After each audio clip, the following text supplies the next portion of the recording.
Logos ട്രിവ്യയുടെ പുതിയ വീഡിയോയിലേക്ക് എല്ലാവർക്കും സ്വാഗതം.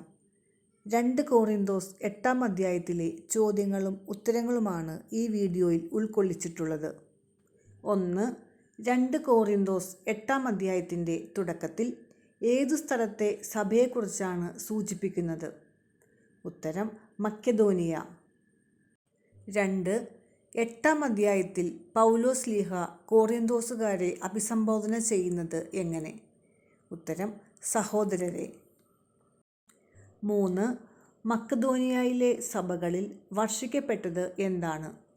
ഉത്തരം ദൈവകൃപ. 4. എവിടെ വർഷിക്കപ്പെട്ട ദൈവകൃപയെക്കുറിച്ചാണ് സ്ലീഹ 8-ാം അധ്യായത്തിൽ പറയുന്നത്?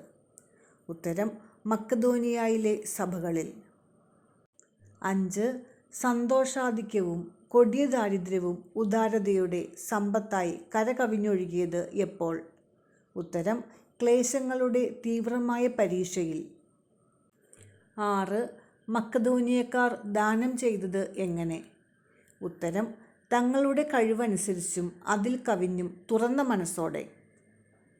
7. തങ്ങളുടെ കഴിവനുസരിച്ചും അതിൽ കവിഞ്ഞും ദാനം ചെയ്തതായി പൗലോസ് സാക്ഷ്യപ്പെടുത്തുന്നത് ആരെ? ഉത്തരം മക്കെദോനിയയിലെ സഭകളെ. 8. മക്കെദോനിയയിലെ സഭകൾ ഭാഗ്യമായി കരുതിയത് എന്താണ്? ഉത്തരം വിശുദ്ധരെ ശുശ്രൂഷിക്കുന്നത്. 9. വിശുദ്ധരെ ശുശ്രൂഷിക്കാനുള്ള മഹാഭാഗ്യത്തിൽ പങ്കുകാരാക്കണമെന്ന് മക്കെദോനിയക്കാർ അപേക്ഷിച്ചത് എങ്ങനെ? ഉത്തരം തീവ്രമായി. 10. ആരെ ശുശ്രൂഷിക്കാനുള്ള ഭാഗ്യത്തിൽ തങ്ങളെ കൂടി ഭാഗഭാക്കുകളാക്കണമെന്നാണ് മക്കെദോനിയക്കാർ അപേക്ഷിച്ചത്? ഉത്തരം വിശുദ്ധരെ. 11. പൂരിപ്പിക്കുക. ആദ്യമേ തന്നെ അവർ തങ്ങളെ തന്നെ ദൈവഹിതമനുസരിച്ച് ഞങ്ങൾക്കും സമർപ്പിച്ചു. ഉത്തരം കർത്താവിനും. 12. കൊറിന്തോസുകാരുടെ ഇടയിൽ കാരുണ്യപ്രവർത്തികൾ ആരംഭിച്ചത് ആര്? ഉത്തരം തീത്തോസ്. 13. നിങ്ങളുടെ ഇടയിൽ ആരംഭിച്ചിട്ടുള്ള എന്ത് പൂർത്തിയാക്കാനാണ് തീത്തോസിനോട് അഭ്യർത്ഥിച്ചത്? ഉത്തരം കാരുണ്യപ്രവർത്തനങ്ങൾ. 14.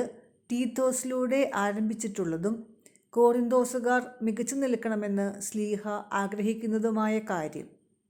ഉത്തരം കാരുണ്യപ്രവർത്തനങ്ങൾ. 15. പൂരിപ്പിക്കുക. നമ്മുടെ കർത്താവായ യേശുക്രിസ്തുവിൻ്റെ നിങ്ങൾക്കറിയാമല്ലോ. ഉത്തരം കൃപ. 16. സമ്പന്നനായിരുന്ന യേശുക്രിസ്തു നിങ്ങളെ പ്രതി ദരിദ്രനായി തീർന്നത് എന്തിനു വേണ്ടിയെന്നാണ് പൗലോസ്ലീഹ വ്യക്തമാക്കുന്നത്? ഉത്തരം തൻ്റെ ദാരിദ്ര്യത്താൽ നിങ്ങൾ സമ്പന്നരാകാൻ വേണ്ടി. 17. നിങ്ങൾ ആഗ്രഹത്താൽ പ്രകടിപ്പിച്ച സന്നദ്ധത നിങ്ങളുടെ കഴിവനുസരിച്ച് എന്തിലും പ്രകടിപ്പിക്കുവിൻ എന്നാണ് പൗലോസ്ലീഹ പറയുന്നത്? ഉത്തരം പ്രവൃത്തിയിലും. 18. സഭകൾ തങ്ങളുടെ സമൃദ്ധിയിൽ നിന്ന് മറ്റു സഭകളുടെ കുറവ് നികത്താൻ പരിശ്രമിക്കുമ്പോൾ എന്തുണ്ടാകുമെന്നാണ് പൗലോസ് കരുതുന്നത്? ഉത്തരം സമത്വം. 19. എഴുതപ്പെട്ടിരുന്നതുപോലെ ആർക്കാണ് ഒന്നും മിച്ചമുണ്ടായിരുന്നില്ലെന്ന് പൗലോസ് പറയുന്നത്? ഉത്തരം അധികം സമ്പാദിച്ചവന്. 20. കൊറിന്തോസുകാരെക്കുറിച്ച് ആത്മാർത്ഥമായ താൽപ്പര്യം ദൈവം ആരുടെ ഹൃദയത്തിലാണ് ഉദിപ്പിച്ചത്? ഉത്തരം തീത്തോസിൻ്റെ. 21. ആരെക്കുറിച്ചുള്ള താൽപ്പര്യമാണ് ദൈവം തീത്തോസിൻ്റെ ഹൃദയത്തിൽ ഉറപ്പിച്ചതായി പറയുന്നത്? ഉത്തരം കൊറിന്തോസുകാരെക്കുറിച്ച്. 22. തീത്തോസ് നിങ്ങളുടെ അടുത്തേക്ക് വന്നത് എപ്രകാരം? ഉത്തരം വളരെ ഉത്സാഹത്തോടെ സ്വമനസ്സാലെ. 23.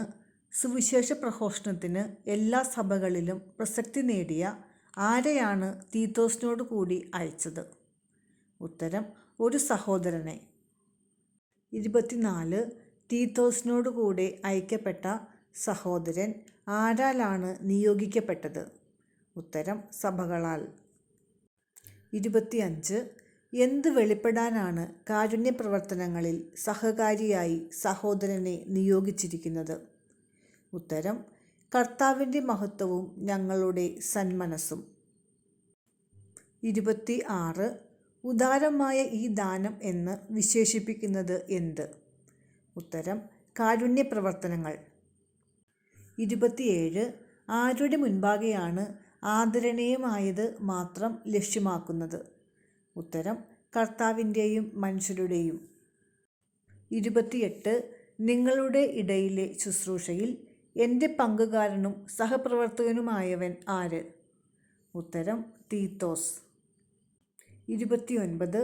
സഭകളുടെ അപ്പസ്തോലന്മാരും ക്രിസ്തുവിൻ്റെ മഹത്വവും ആരാണ്? ഉത്തരം ഞങ്ങളുടെ സഹോദരന്മാർ. 30. സഹോദരന്മാരെ ശ്ലീഹ വിശേഷിപ്പിക്കുന്നത് എപ്രകാരം?